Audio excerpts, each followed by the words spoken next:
শ্রী শ্রী ঠাকুরের অনেক শিষ্য এবং সেই আমরা তো তাদেরকে নিয়েই আছি। ঠাকুর এসেছিলেন তার পার্শ্বদের নিয়ে, গৃহী পার্শ্বদের এবং সন্ন্যাসী পার্শ্বদের নিয়ে। তাদেরই অনেকের জীবন, প্রত্যেকের জীবনই খুবই অনুপ্রেরণাদায়ক। তো স্বামী প্রভানন্দজি মহারাজের একটা লেখা ছিল, শ্রী রামকৃষ্ণ সমীপে গিরিশচন্দ্র ও নরেন্দ্রনাথ। তো আমরা ওই শ্রী রামকৃষ্ণ সমীপে গিরিশচন্দ্র ওই অংশটাকে নিয়েই আমরা আজকে গুরু সকাশে শিষ্য এটি করব গানে ও কথায়।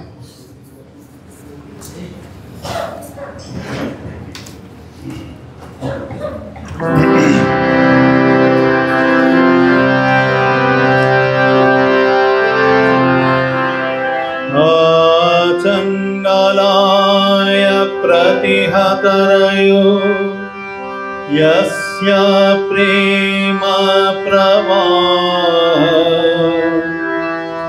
लोकातीतो ज्ञानजः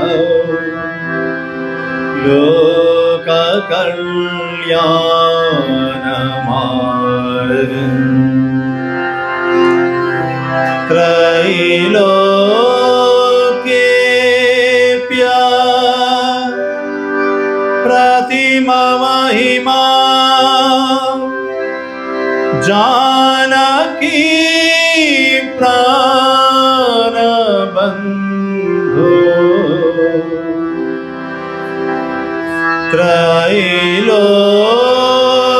त्रैलोक्येऽप्य प्रतिममहिमा जानकी प्राणबन्धो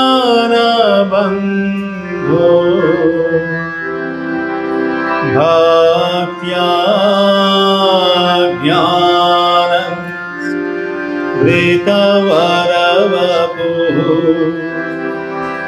सीतया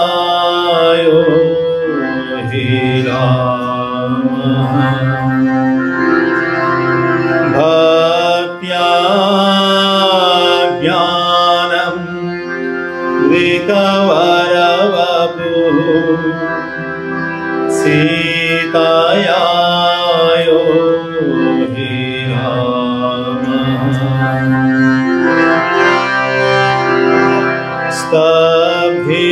स्तब्धीकृत्य प्रलयकलितं बाहुबुद्धं महान्तम्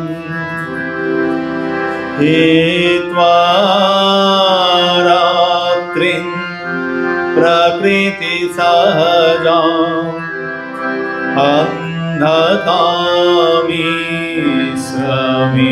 अन्धतामिश्रमिश्राम् गीतान् शान्तं मधुरमपि यः सिंहनादं जगज गीतान् शान्तं मधुरमपि यः सिंहनादं जगज सोऽयं जातः प्रथितपुरुषो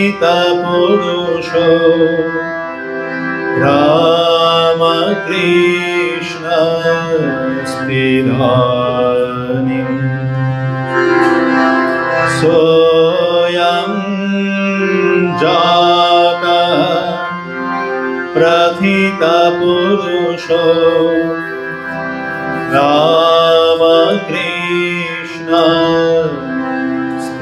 रामकृष्णस्थिरानिम्।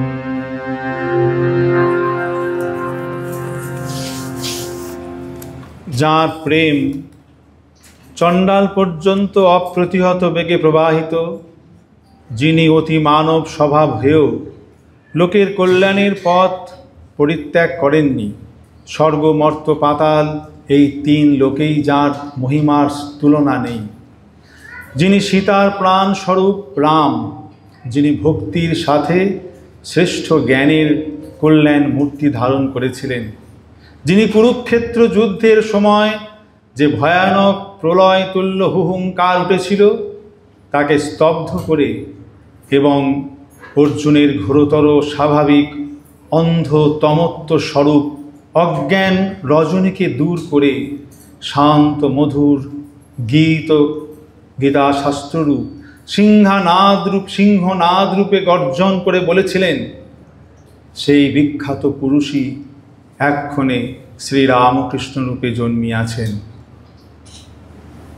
কলকাতা হাইকোর্টের অ্যাটর্নি দীননাথ বসুর গৃহে শ্রীরামকৃষ্ণ এসেছিলেন। সময়টা ছিল 1876 সালের প্রথমার্ধ। কেশব সেন এবং অন্যান্য ব্রাহ্ম অনুরাগীরা তার সম্মুখে বসেছেন। কথালাপ চলছে। ঠাকুর গেয়ে উঠলেন, যশোদা নাচাত গোমা বলে নীলমণি। গাইতে গাইতেই ঠাকুর গভীর সমাধিস্থ। নিশ্চল বসে রইলেন, চক্ষু স্থির, মুখমণ্ডল উদ্ভাসিত। চেতন ফিরে পেতেই ধর্মীয় আলোচনায় ফিরে গেলেও ভাবাবিষ্টতার কারণে মাঝে মাঝেই তা ব্যাহত হল। অধীর আগ্রহে কেশবচন্দ্র অন্যান্যরা তার বাণী শ্রবণ করছিল। এমন সময় দীননাথ বসুর এক প্রতিবেশী ঘরে প্রবেশ করলেন। নাম গিরিশচন্দ্র ঘোষ। তখন গোধূলি বেলা, বাতি জ্বালিয়ে পরমহংসদেবের সামনে রাখা হয়েছে। তাঁর শীর্ণকায় তনু, বয়স 40-এর কোঠায়। গিরিশ শুনলেন তিনি বারবার শুধাচ্ছেন, সন্ধ্যা হয়েছে, এখন কি সন্ধ্যা? কৌতূহলী গিরিশ সেখানে এসেছিলেন দক্ষিণেশ্বরের পরমহংস সম্বন্ধে ইন্ডিয়ান মিরর সংবাদপত্রে যেটি পড়েছিলেন, ব্রাহ্মদের যে দাবি সেটি যাচাই করতে। সম্মুখে বাতি জ্বলতে দেখেও যিনি জিজ্ঞাসা করেন, এখন কি সন্ধ্যা? এইরূপ অনাকর্ষক মানুষকে দেখে গিরিশ হয়ে উঠলেন সংশয়ী, অবজ্ঞাকারী। ভাবলেন, কি মিথ্যাচার! এখন অবশ্যই সন্ধ্যা, সম্মুখে বাতি জ্বলতে দেখেও তিনি বলতে অক্ষম সন্ধ্যা হয়েছে কি না। এই ভেবে গিরিশ আসন ত্যাগ করে চললেন। 1844 সালের 28শে ফেব্রুয়ারি গিরিশ ঘোষ পৃথিবীর আলো দেখেছেন। পিতা নীলকমল ঘোষের তিনি অষ্টম সন্তান। 14 বছর বয়সে পিতা এবং মাত্র 11 বছর বয়সে মাতাকে হারান তিনি। তাঁর একমাত্র অভিভাবক বড় দিদি কৃষ্ণ কিশোরী তাকে সামাল দিতে পারতেন না। আমোদ প্রমোদে, কৌতুকে এবং যৌবনের উচ্ছ্বাসে তার দিন অতিবাহিত হতো। তার সঙ্গে সঙ্গে ছিল তার শখের অভিনয়, সঙ্গীত সৃষ্টিতে বা লেখালেখি করেই তার দিন কাটত। তাছাড়াও যথেচ্ছাচার তো ছিলই। তার বয়স 30-এর বয়সেই, 30 বয়সেই প্রতিশ্রুতিবান নাট্যকার ও দক্ষ অভিনেতা হিসেবে তিনি স্বীকৃতি হন। এই সময় কোনো একদিন তার প্রতিভা ও ব্যভিচারের সহাবস্থান যেমন লক্ষণীয়, তেমনি তার যুক্তিবাদী হৃদয়ে কখনো কখনো উকিরিত অধ্যাত্ম চেতনাও। এই দ্বৈত সত্তার প্রকাশ ঘটত অদ্ভুতভাবে। একবার এক দুর্গাপূজার আগে প্রতিবেশীরা তার সঙ্গে রসিকতা করলেন। গিরিশের প্রতিক্রিয়া কি হবে দেখবার জন্য তার বাড়ির বাইরের অংশে একটা দেবী দুর্গার মূর্তি রেখে দিলেন তারা। গিরিশ ফেটে পড়লেন রাগে। একটা কুঠারে নিয়ে টুকরো টুকরো করে মূর্তিটি ভেঙে রন্ধনশালার বাগানে পুঁতে ফেললেন। পরিজন ও প্রতিবেশীরা তাঁর এই আচরণে হতবাক। বন্ধু কালীনাথ বসু, তার জোড়াজুড়িতে কিছুদিন ব্রাহ্ম সমাজেও তার যাতায়াত হয়েছিল। এরপরে তার ভক্তি জাগ্রত হলো মা কালিকার চরণে। কোনো এক সময়ে, এক মঞ্চ অভিনয়ের সময়ে অন্তর্দৃষ্টিতে এক দেবী মাতারও তার দর্শন হয়েছিল। তাই পরবর্তীকালে তিনি গান লিখেছিলেন এবং সেই গান তার নাটকেও ব্যবহার করেছিলেন।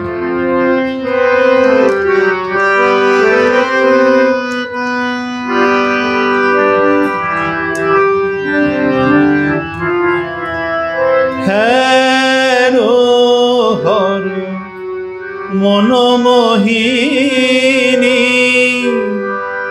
কে বলে রে কালো মেঘ, আমার মায়ের রূপে ভুবন আলো, চোখ থাকে তো দেখ নাচে।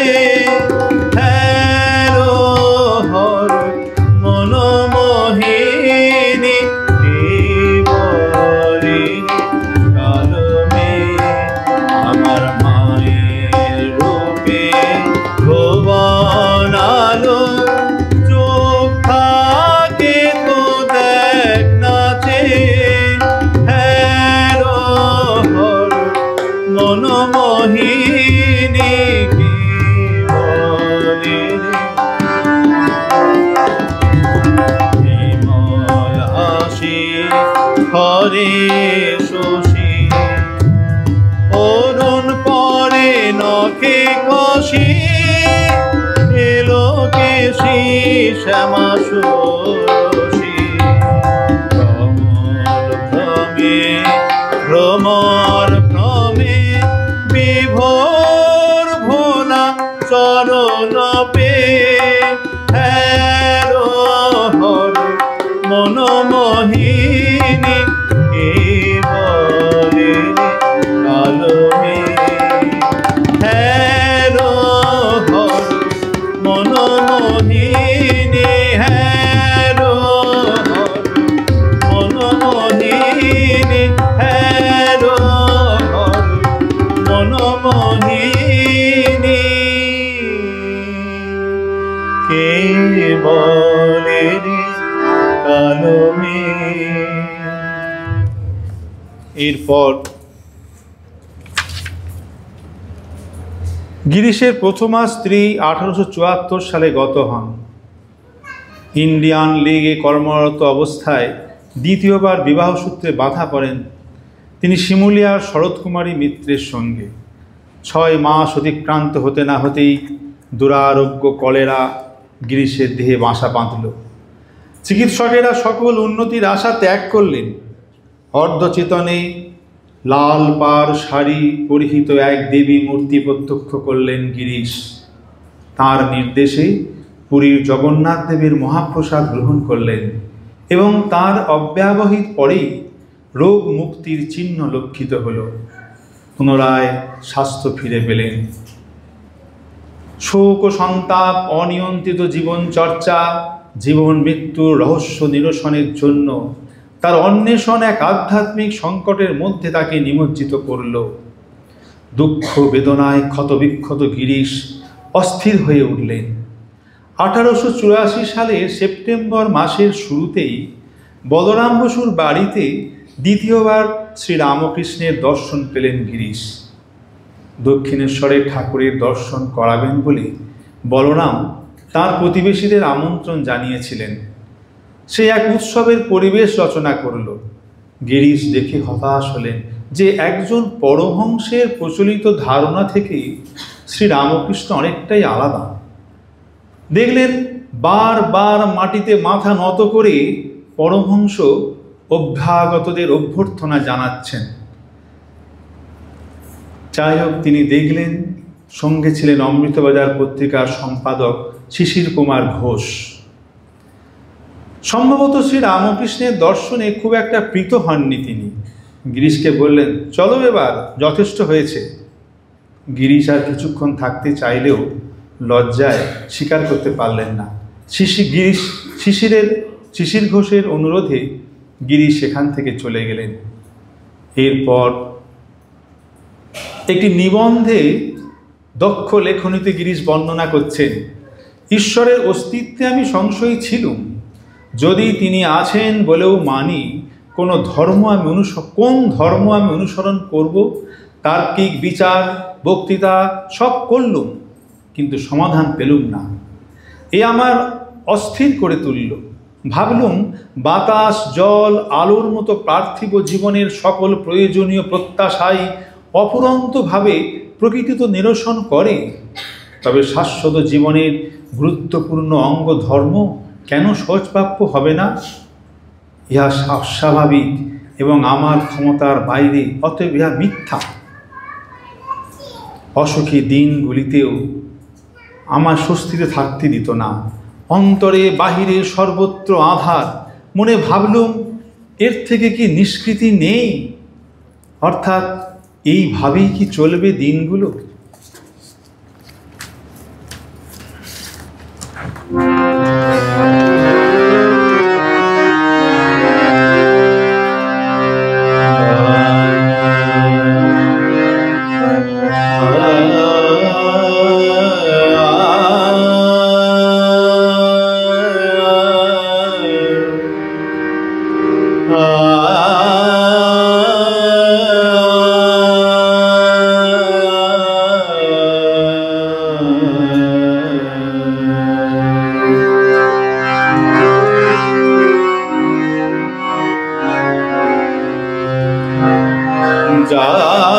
যাবে কি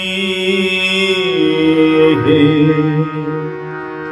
দিন আমার, বিফলে চলি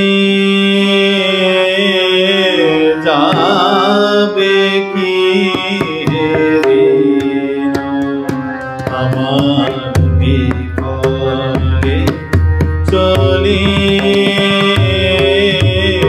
যাবে কি দিন আমার, বিফলে চলি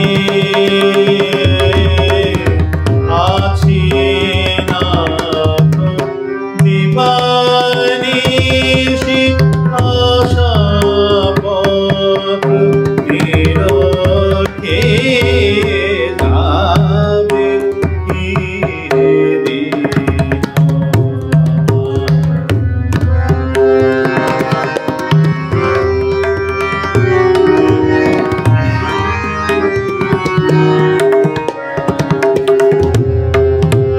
তুমি ত্রিভুবননাথ, আমি ভিখারি অনাথ। তুমি ত্রিভুবননাথ, আমি ভিখারি অনাথ। কেমনে বলিব তোমায়, কেমনে বলিব তোমায়, এসো হে মম হৃদয়ে যাবে কি দিন আমার, বিফলে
সততার সঙ্গে বাবা তারকনাথের চরণে নিজেকে নিবেদন করলুম। আমার প্রচেষ্টা সার্থক হলো। অল্প সময়ের পর পেলুম বিপর্যয়ের বিভীষিকা। দৃঢ় বিশ্বাস হলো ঈশ্বর অবাস্তব নন, কিন্তু লোকে বলে গুরু বিনা মুক্তি সম্ভব নয়। গুরুর মধ্যেই নাকি পরম দেবতার অন্বেষণ করতে হয়। আমার অযৌক্তিক মন ইহা মানতে চাইল না। সমস্ত বিষয়টাই ভীষণ গোলমেলে ঠেকল। মানুষকে ঈশ্বর জ্ঞান করার থেকে বড় অধর্ম কিছুই হতে পারবে না। গুরু বিনাই আমি পথ চলব। বাবা তারকনাথের চরণেই আমার প্রার্থনা জানাব। এক বৈষ্ণব চিত্রকরের সঙ্গে এই সময় আমার পরিচয় হয়। সত্য মিথ্যা জানি না, কিন্তু সে একদিন আমায় বলল, নিত্যদিন আমি ভগবানের নিকট ভোগ নিবেদন করি এবং কিছু লক্ষণের দ্বারা আমি নিশ্চিত হই যে তিনি তা গ্রহণ করেন। গুরুর আশীর্বাদ না থাকলে এই সৌভাগ্য সকলের হয় না। আমার চিত্ত চঞ্চল হয়ে উঠল। তার কাছে বিদায় নিয়ে ঘরে এসে দরজা বন্ধ করে কাঁদতে লাগলাম। তখন তার মনের অবস্থা এক অন্যরকম, যেন বলছেন,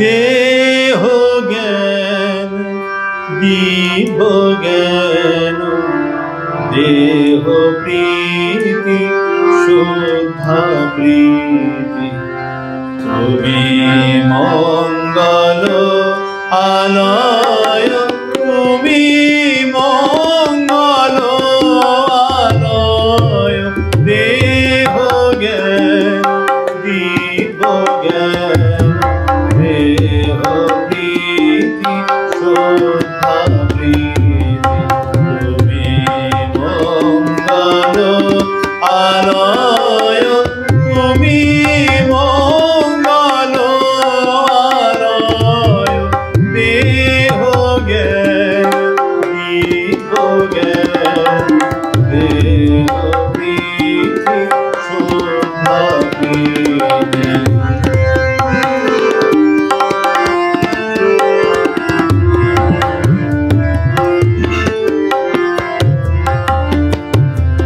হরির দেহ বীর দেহ বিদীক্ষা সন্তোষ দেহ, হরির দেহ বীর দেহ বিদীক্ষা সন্তোষ দেহ, বিবেক বৈরাগ্য দেহ, দেহ পদে আশ্রয়, বিবেক বৈরাগ্য দেহ, দেহ পদে আশ্রয়, দেহ জ্ঞান দিব জ্ঞান, দেহ প্রীতি শুদ্ধা প্রীতি, তুমি মঙ্গল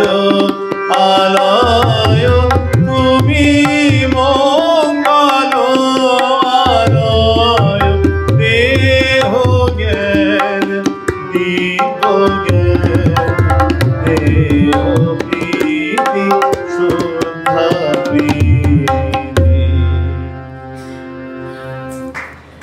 এ কথা স্পষ্ট যে তার হৃদয় এক আধ্যাত্মিক মার্গদর্শনের সংস্পর্শ পাওয়ার জন্য ব্যাকুল হয়ে উঠেছিল। তারপরেই 1884 সালের 21শে সেপ্টেম্বর সেই দিন সন্ধ্যায় শ্রীরামকৃষ্ণ সপরিপার্ষদ এলেন 68 নম্বর বিডন স্ট্রিটের স্টার থিয়েটারে। সেখানে তখন গিরিশচন্দ্রের চৈতন্যলীলা অভিনীত হচ্ছিল। নাটকটি জনপ্রিয় হয় এবং কলকাতার ও পার্শ্ববর্তী অঞ্চলে আলোড়ন সৃষ্টি করেছিল। শ্রীরামকৃষ্ণের সঙ্গে ছিলেন মহেন্দ্রনাথ গুপ্ত, মহেন্দ্রনাথ মুখোপাধ্যায়, বাবুরাম ঘোষ এবং আরও 2-3 জন ভক্ত। গিরিশ তখন থিয়েটার প্রাঙ্গণে পাদচরণ করছেন। মহেন্দ্রনাথ মুখোপাধ্যায় এসে তাকে বললেন, ঠাকুর এসেছেন আপনার নাটক দেখতে। বিনা টিকিটে তাকে প্রবেশ করতে দিলে ভালো, না হলে আমরা তার জন্য টিকিট কিনব। তার টিকিট কেনার প্রয়োজন নেই, কিন্তু বাকিদের অবশ্যই কিনতে হবে। এই বলে গিরিশ ঠাকুরকে অভ্যর্থনা জানাতে গেলেন। তখন রাত্রি 8:30। গিরিশ অভ্যর্থনা জানাবার পূর্বেই ঠাকুর তাকে অভিবাদন জানালেন। আবার গিরিশ অভিবাদন জানালেন, ঠাকুর আবার অভিবাদন জানালেন। এইভাবে অভিবাদন জানানোর পালা চলতেই থাকল। গিরিশ ভাবলেন, না থামালে এই পালা সারা রাত্রি চলতে থাকবে। মনে মনে শ্রদ্ধা জানিয়ে তিনি সপারিষদ ঠাকুরকে ওপরে বক্সে বসানোর ব্যবস্থা করলেন এবং ঠাকুরকে বাতাস করবার জন্য এক ভৃত্যকে নিয়োগ করলেন। শরীর ভালো বোধ না করায় গিরিশ বাড়ি ফিরে গেলেন। হয়তো এবারেও তিনি ঠাকুরের মধ্যে বিশেষ কিছুর আভাস পাননি। পূর্বে না হলেও অভ্যাসবশতই এই অবসরে ঠাকুর গিরিশচন্দ্রের মূল্যায়ন করলেন। তিনি উপলব্ধি করলেন, রূঢ় গিরিশের ভিতরে লুকিয়ে আছে এক কোমল, বিশ্বস্ত ও আন্তরিক গিরিশ। এক স্বপ্ন দৃশ্যের কথা তার স্মৃতিচারণ করলেন। তিনি বললেন, মায়ের মন্দিরে আমি ধ্যানমগ্ন ছিলুম। দেখলুম এক নগ্ন বালক টলমল করতে করতে আসছে, মাথায় এক গোছা চুল, বাম বাহুসন্ধির নিচে সুরা পাত্র, আর ডান হস্ত দেব সুধারসের আধার। কে তুমি? আমি শুধালেম। সে বললে, আমি ভৈরব। কেন এখানে এসেছ জিজ্ঞেস করাতে উত্তর করলে, তোমার কাজ করতে। পরিণত বয়সে যখন গিরিশ আমার কাছে এলো, তার মধ্যে সেই ভৈরবকেই খুঁজে পেলাম।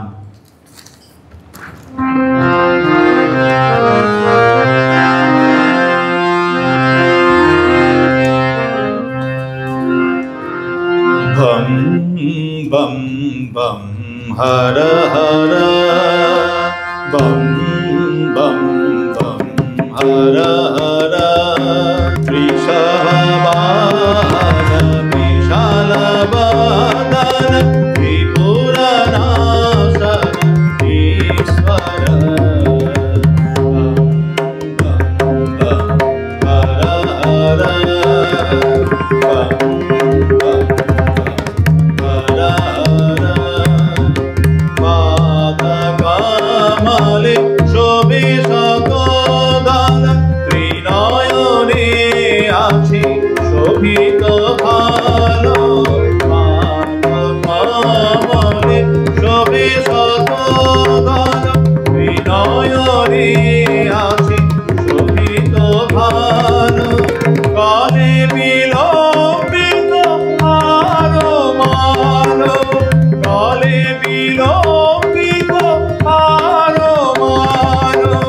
জয় জয় শিব শঙ্কর, কলে বিলম্বিত আরো মালো।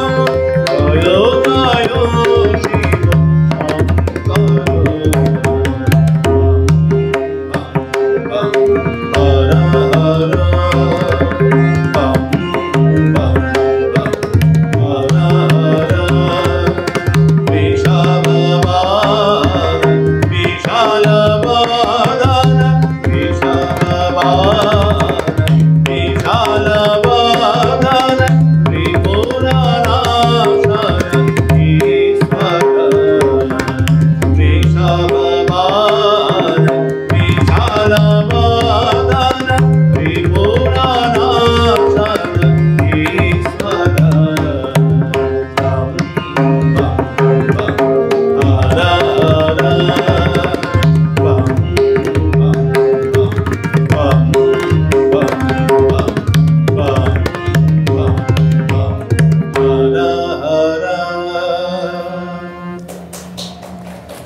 এই প্রসঙ্গে শ্রীরামকৃষ্ণের কিছু মন্তব্য খুব গুরুত্বপূর্ণ। শিষ্যের নাটক দেখার পর ঠাকুর বললেন, অন্যেরা যদি চমৎকার বুদ্ধিমত্তার অধিকারী হয়, গিরিশের প্রতিভা 150%, অর্থাৎ তাঁর দীপ্তিতে সকলে ঢাকা পড়েছে। তাকে আরও বলতে শোনা গেছে, গিরিশের বিশ্বাস 100 ভাগেরও বেশি। এরপর লোকে ওর আধ্যাত্মিক উন্মেষ চাক্ষুষ করে অবাক হবে। ঠাকুর বলেছিলেন, গিরিশের মতো গৃহীরা অন্য জাতের মানুষ, এরা যোগেও আছে, ভোগেও আছে। এরা রাবণের মতো স্বর্গকন্যাদের উপভোগ করতে চায়, আবার রামকেও বুঝতে চায়। গিরিশের আধ্যাত্মিক সম্ভাবনার মূল্যায়ন করে ঠাকুর তার জীবনকে অন্য খাতে বইয়ে দেওয়ার সুযোগের অপেক্ষায় রইলেন। এক মর্মস্পর্শী বাংলা নিবন্ধে গিরিশ লিখছেন, দ্বন্দ্বের দোলাচলে আমার হৃদয় তখন ক্ষতবিক্ষত। সেই স্থিতি বর্ণনা করার চাইতে কল্পনা করা সহজ। একজন মানুষকে যদি বলপূর্বক একটা অন্ধকার কক্ষে চোখ বেঁধে অভুক্ত তৃষ্ণার্ত অবস্থায় বন্দি করে রাখা হয়, তার মনের অবস্থা কি হবে? তার মানসিক অবস্থা প্রত্যক্ষ করতে পারলে হয়তো আমার যন্ত্রণাও বুঝবে। কোনো কোনো সময়ে আবেগে শ্বাসরুদ্ধ হয়ে যায়, নিরাশার করাত আমায় ছিন্ন ভিন্ন করে। কখনো অতীতের স্মৃতি জেগে ওঠে এবং হৃদয় ছেয়ে যায় অসীম অন্ধকারে। ঠিক সেই মুহূর্তে আমি দেখলাম শ্রীরামকৃষ্ণ আমার বাড়ির পাশ দিয়ে যাচ্ছেন, তার পরম ভক্ত বলরাম বসুর বাড়ি। এই প্রথম তার প্রতি এক অমোঘ আকর্ষণ অনুভব করলাম। দুই রাস্তার সংযোগস্থলের নিকট এক বন্ধুর বাড়ির বারান্দায় তখন গিরিশ বসেছিলেন। দেখলেন নারায়ণ ও অন্যান্য ভক্তবৃন্দের সঙ্গে ঠাকুর স্বয়ং তাঁর দিকে অগ্রসর হচ্ছেন। গিরিশ লক্ষ্য করলেন যে নারায়ণ তাকে দেখিয়ে ঠাকুরের কানে কানে কিছু বলায় ঠাকুর তাকে অভিবাদন জানালেন। গিরিশও দূর থেকেই প্রণাম জানালেন। শ্রীরামকৃষ্ণ বলরাম বসুর বাড়ির উদ্দেশ্যে পা বাড়ালেন।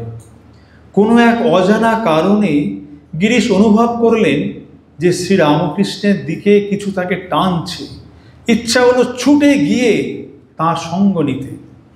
তার নিজের কথায় মনে হলো যেন কিছু আমায় টানছে, আমি স্থির থাকতে পারছিলুম না। কোনো শব্দই সেই মানসিক স্থিতি বর্ণনা করার জন্য যথেষ্ট নয়। নিকট আত্মীয়ের প্রতি আকর্ষণের থেকেও তীব্র সে আকর্ষণ, সে এক অনুপম স্থিতি। সেরকম অনন্য অভিজ্ঞতা আমার পূর্বে হয়নি। আমার যাওয়া উচিত কি উচিত নয় এই ভেবে আমি ইতস্তত করছি।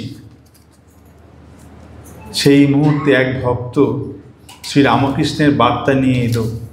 এসে বললেন, পরমহংসদেব আপনাকে ডাকছেন। তৎপর হয়ে গিরিশ তাকে অনুসরণ করলেন।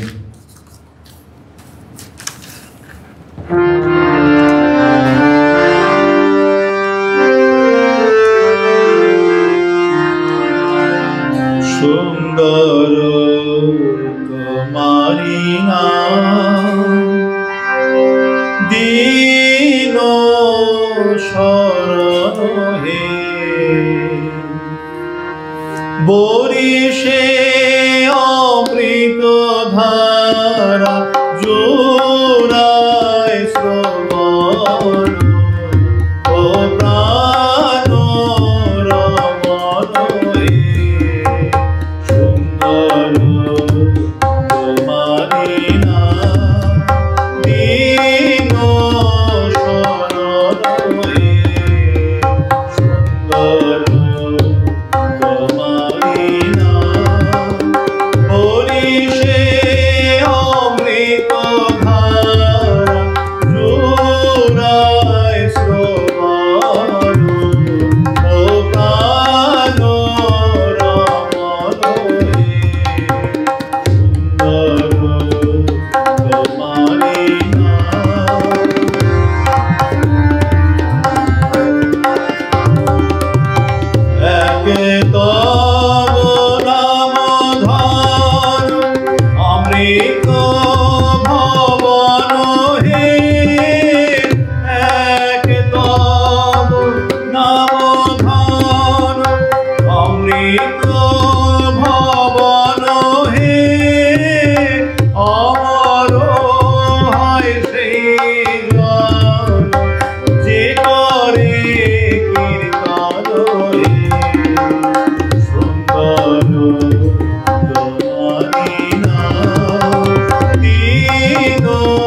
দেহ বিষাদ রাশি নিমেষে বিনাশে যখনই গগনাম শোভা শ্রবণে পরশে হৃদয় মধুময় নব নাম গানে হৃদয় মধুময় নব নাম গানে হয় হে হৃদয়নাথ হয় হে হৃদয়নাথ চিদানন্দ ঘনয়ে সুন্দর তোমারি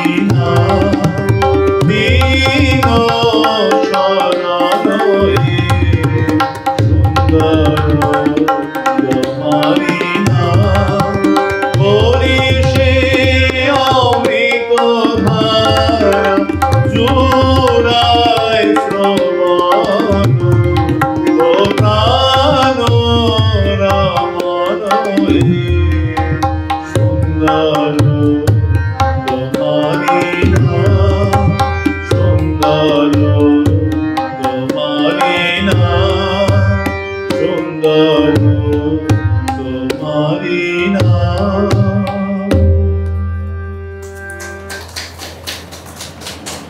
তার অহং স্বাভিমান একজন পবিত্র মানুষ সম্বন্ধে তার পূর্বার্জিত ধারণাকে অতিক্রম করতে দেয়নি, কিন্তু বারে বারে দক্ষিণেশ্বরের পবিত্র সেই মানুষটির বিনয় তাকে অন্তরে তাকাতে বাধ্য করল।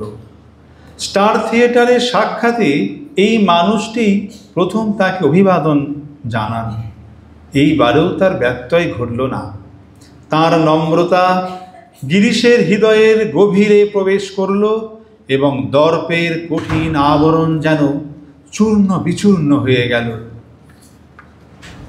শ্রীরামকৃষ্ণ বলরাম বসু গৃহে গেলেন এবং তার কক্ষে প্রবেশ করলেন।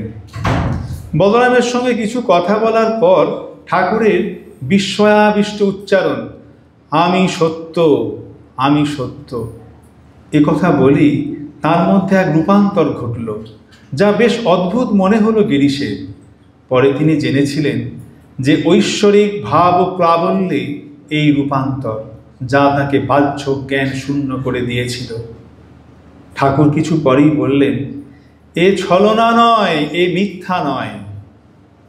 এই অবস্থা কিছুক্ষণ স্থায়ী হওয়ার পর ঠাকুর তাঁর স্থিতাবস্থা ফিরে পেলেন এবং আসন গ্রহণ করলেন। হৃদয়ের অতল থেকে গিরিশ এক গুরুর সন্ধান করছিলেন। যদিও তার অহং কোনো মনুষ্যকে গুরু সম্মান দিতে অস্বীকার করেছিল, তিনি জিজ্ঞাসা করলেন শ্রীরামকৃষ্ণকে, গুরু কি?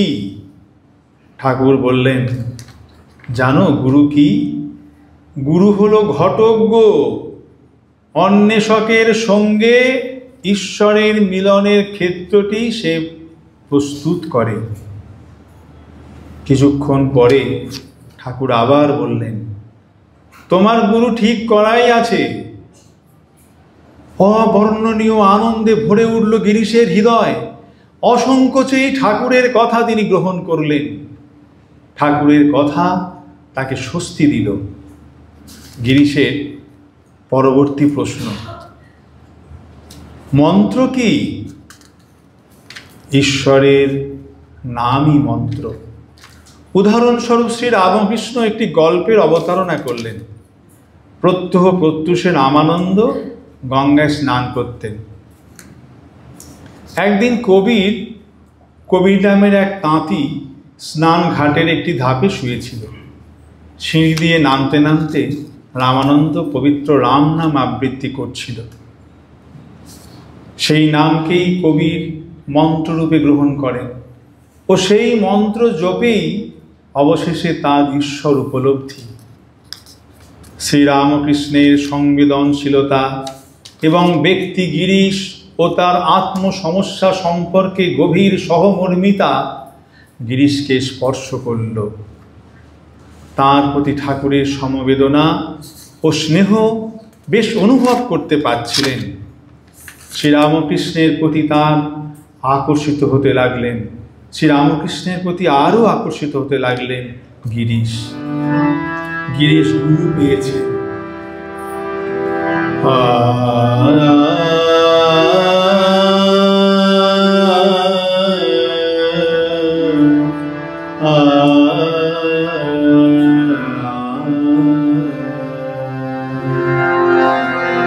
गुरु कृपां जाना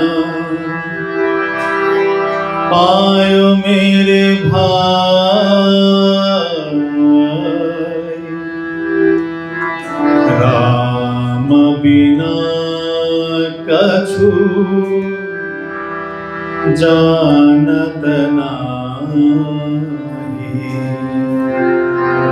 राम बिना कछु जानत नाही, गुरु कृपां जाना पायो मेरे भाई, राम बिना कछु जानत नाही, राम बिना कछु जानत नाही।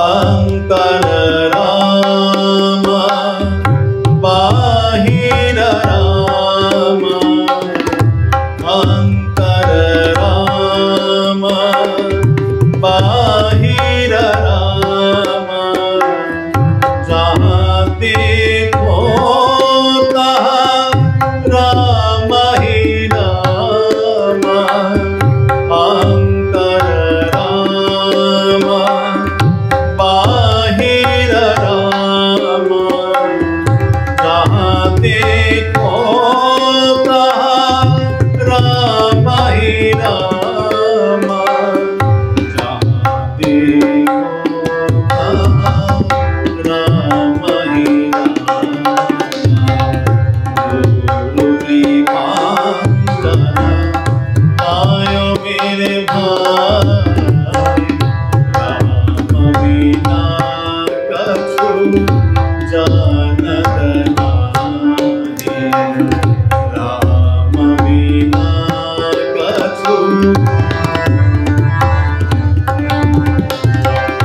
जागत राम सोवत राम, जागत राम सोवत राम, स्वप्ने में देखो राजा राम, जागत राम सोवत राम, स्वप्ने में देखो राजा राम, स्वप्ने में देखो राजा राम, गुरु कृपां जाना पायो मेरे भाई, राम बिना कछु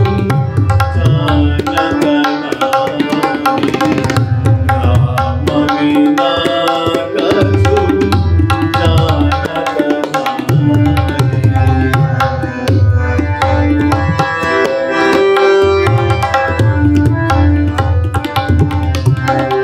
एक जनार्दन भावहिनी का, एक जनार्दन भावहिनी का, जो देखो सो राम सरीखा, एक जनार्दन भावहिनी का,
কথাবার্তা চলতে লাগলো। শ্রীরামকৃষ্ণের বাচনভঙ্গিতে গিরিশের মনে হলো যেন কতদিনের পরিচয়। আলোচনার মধ্যে থিয়েটারের প্রসঙ্গ এসে পড়ল। ঠাকুর বললেন, তোমার নাটক আমার খুব ভালো লেগেছে। জ্ঞানের সূর্যের আলো তোমার উপর এসে পড়েছে। হৃদয়ের সকল অন্ধকার দেখবে দূর হয়ে যাবে। খুব শীঘ্রই ঈশ্বর ভক্তির জাগরণে তোমার জীবন মধুর, আনন্দময় ও প্রশান্ত হয়ে উঠবে। গিরিশের মনে হলো এ প্রশংসা তাঁর প্রাপ্য নয়। তিনি স্বীকার করলেন যে নাটক লিখে অর্থ উপার্জন করাই তার উদ্দেশ্য ছিল। শ্রীরামকৃষ্ণ গিরিশের কথা সম্পূর্ণ অগ্রাহ্য করে তাকে জিজ্ঞাসা করলেন, আমায় তোমার থিয়েটারে নিয়ে গিয়ে আর একটা নাটক দেখাবে? যেদিন আপনার ইচ্ছা যাবেন, টিকিটের দাম কিন্তু নিতে হবে। আচ্ছা, আপনি 8 আনা দেবেন, সে তো ব্যালকনির 82 সিটের দাম। না না, আপনাকে সেখানে বসতে হবে না, গতবার যেখানে বসেছিলেন সেইখানেই ব্যবস্থা হবে। তাহলে 1 টাকা দাম নিতে হবে, সে যেমন আপনার ইচ্ছা। এক তরুণ ভক্ত হরিপদ ও গিরিশ কিছু পরেই ঠাকুরকে প্রণাম জানিয়ে বিদায় নিলেন। পথে হরিপদ জানতে চাইলেন, কি শ্রীরামকৃষ্ণকে কীরকম মনে হলো আপনার? গিরিশ বললেন, একজন বিরাট মাপের সাধক, এ বিষয়ে কোনো সন্দেহ নেই। তিনি এটা ভেবেই আনন্দিত ছিলেন যে গুরুর খোঁজে আর নিজেকে ব্যস্ত রাখতে হবে না। এই সাক্ষাতের পর গিরিশ ভাবতে শুরু করলেন, এই মানুষটি কে, যিনি এত আত্মিকতার সঙ্গে আমার সঙ্গে কথা বলেন? মনে হয় যেন বড় আপনার। তার মধ্যে কিছু একটা ঘটেছে যা তিনি ভাষায় ব্যক্ত করতে পারছিলেন না। সেই দিন থেকে জীবন নতুনভাবে অর্থব্যঞ্জক হয়ে উঠল তাঁর। আরও কয়েকবারই দুজনের মিলন হলো। আকর্ষণের তীব্রতা ক্রমশই বৃদ্ধি পেতে থাকল। যদিও প্রায়ই গিরিশ ঠাকুরকে অপমান করতেন, তার সম্মুখেই মদ্যপান করতেন, কিছু অশোভন আচরণ অন্যান্য ভক্তদের স্তম্ভিত করত। একদা ঠাকুরকে তিনি বলেছিলেন, শুধু উপদেশে কিচ্ছু হবে না, উপদেশ অনেক হয়েছে, আমার কোনো কাজেই লাগেনি তারা, আমার কাজ চাই, আমার জীবনটাকে বদলে দাও ঠাকুর। শ্রীরামকৃষ্ণের কোনো কিছুই অজানা ছিল না। মাতৃস্নেহে গিরিশকে কাছে টেনে নিলেন।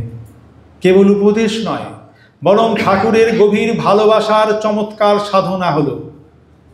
অশান্ত গিরিশের মন শান্ত হলো এবং তার মধ্যে এক আশ্চর্য পরিবর্তন পরিলক্ষিত হলো। স্বয়ং গিরিশ শীঘ্রই এই রূপান্তর অনুভব করবেন। তিনি লিখবেন, আনন্দে পূর্ণ হলো আমার হৃদয়, যেন নূতন করে জন্ম নিলুম, একজন সম্পূর্ণ অন্য মানুষ। কোনো সন্দেহ, কোনো সংশয়ের অবকাশ ছিল না মনে। ঈশ্বর সত্য, ঈশ্বরেই আমার আশ্রয়। সেই দৈবী শক্তি সম্পন্ন মানুষটির কাছেই আমার স্থান আমি খুঁজে পেয়েছি। এখন সহজেই ঈশ্বরকে অনুভব করতে পারি। এমন ভাবনা দিবারাত্র আমায় সম্মোহিত করে রাখত। স্বপ্নে জাগরণে সে এক চেতনার পুনরাবৃত্তি। আমি নির্ভয়, আমি নিজেকে খুঁজে পেয়েছি। এই জগৎ আমায় বাঁধতে পারবে না, কারণ ভয়ঙ্করের ভয়ঙ্কর মৃত্যুকেও আমি ভয় করি না। এই অর্থেই গিরিশ লিখলেন একটি গান, শিব ঘুচাও আমার মনের ভ্রম, বম বম বম বম বম বম, ঘুচাও আমার মনের ভ্রম, বম বম বম বম বম বম। তোমা বিনে হয়ে আছি বাঁশ বাগানের কানানো, তোমা বিনে হয়ে আছি বাঁশ বাগানের কানানো, তোমা বিনে হয়ে আছি বাঁশ বাগানের কানানো, তোমা বিনে হয়ে আছি বাঁশ বাগানের কানাটো বম বম বম বম বম বম বম বম বম বম বুঝাও আমার মনের বম বম বম বম বম শিরে ধারে গঙ্গা বাড়ি খুশি হবেন ত্রিপুরারি শিরে ধারে গঙ্গা বাড়ি খুশি হবেন ত্রিপুরারি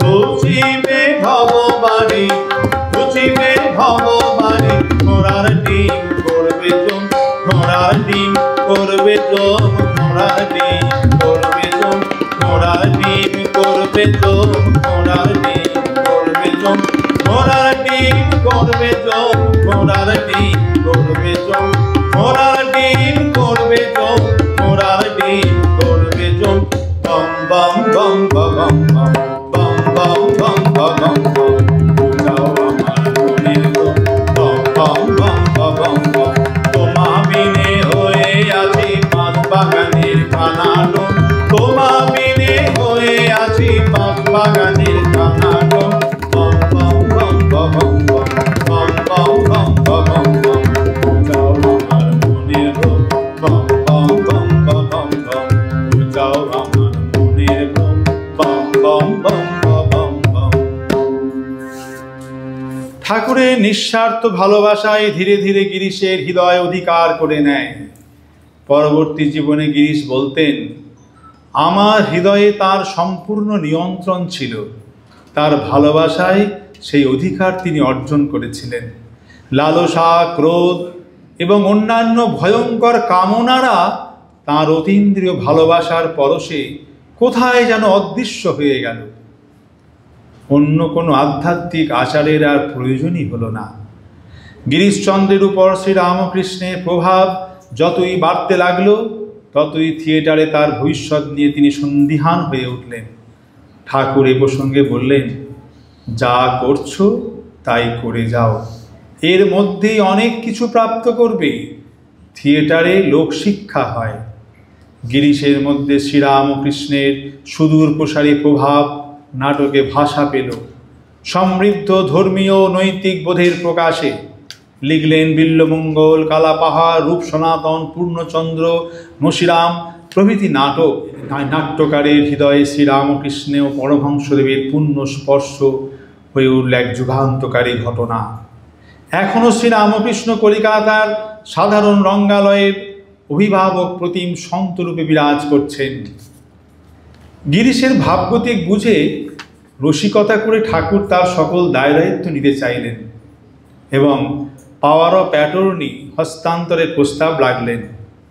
গিরিশ আনন্দে সম্মত হলেন, কিন্তু তখন গিরিশ বুঝতে পারেননি স্বেচ্ছায় যে ভালোবাসার ফাঁস তিনি গলায় পড়ছেন তা অসহনীয় শাসনের বাঁধনের চাইতেও শতগুণ শক্তিশালী।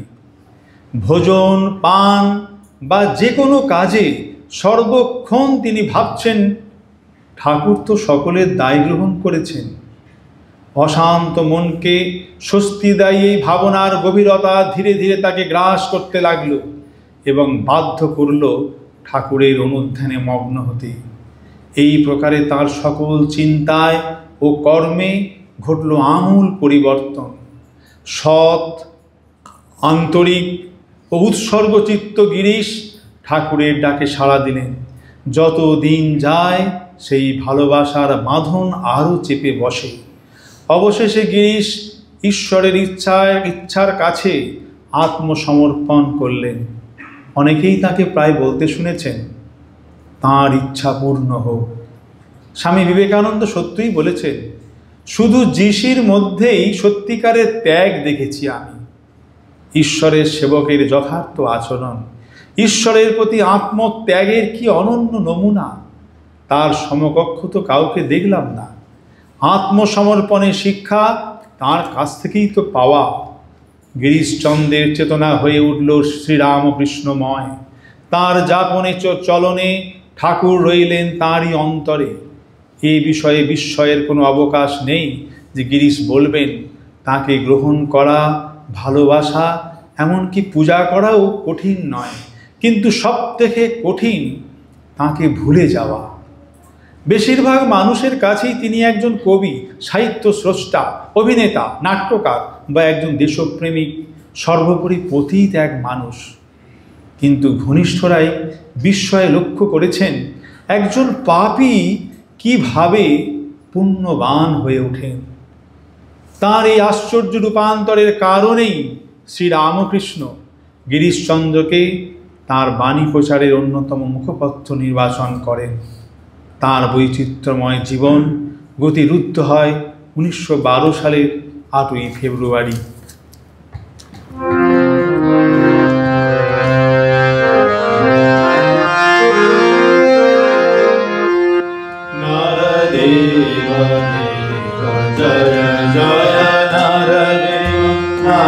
Naradewa Deva Jaya Jaya Naradewa Naradewa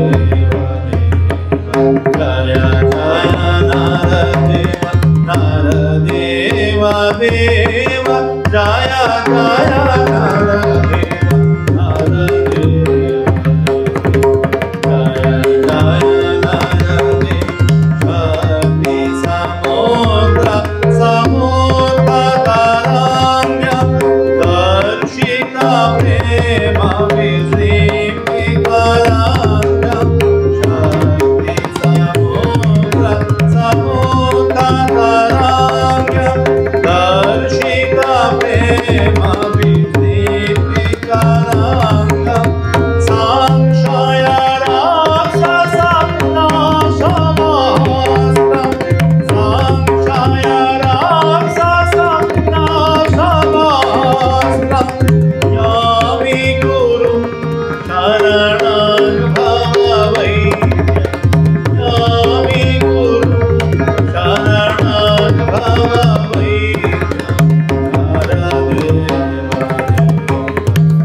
Hare Om Tat Sat Sri Ramakrishna Paramastu